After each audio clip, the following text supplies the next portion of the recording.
14 anyos nga lalaki sa Cagayan de Oro City ang patay. Human gidunggab sa laing sospek atol sa kagubot, tali duha ka grupo sa gikaingong gang.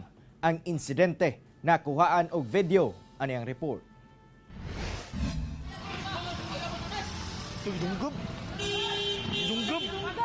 Kini ang aktwal na pagpanunggab sa usa ka lalaki sa Corrales Street, Cagayan de Oro City, pasado alas 5 adlawng Domingo.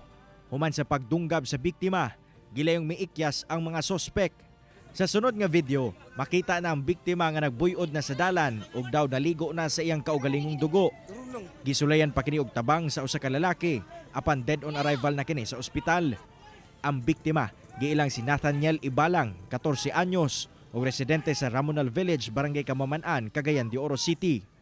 Subay sa investigasyon sa kapulisan, ang ugat hinungdan sa krimen, ang kagubot sa duha ka gikaingong gang sa lugar kung asa ang biktima ang napahimungtan.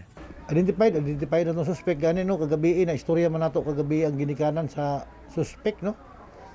Pero istorya sa iyang papa no nga wala ko na mo pauli, then dili na makontak sa cellphone.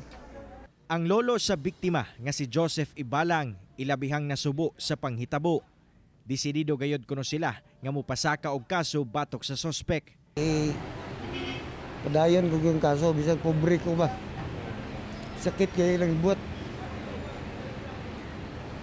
Sayo ra ba? Ensayo na ilagluga, murag manok.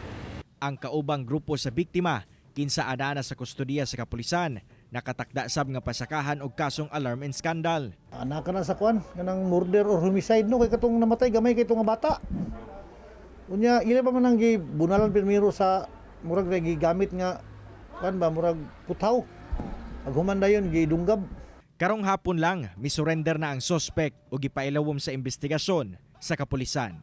Kauban si Jade Gavas sa kamera. Ako si Cyril Chavez para sa One Mindanao.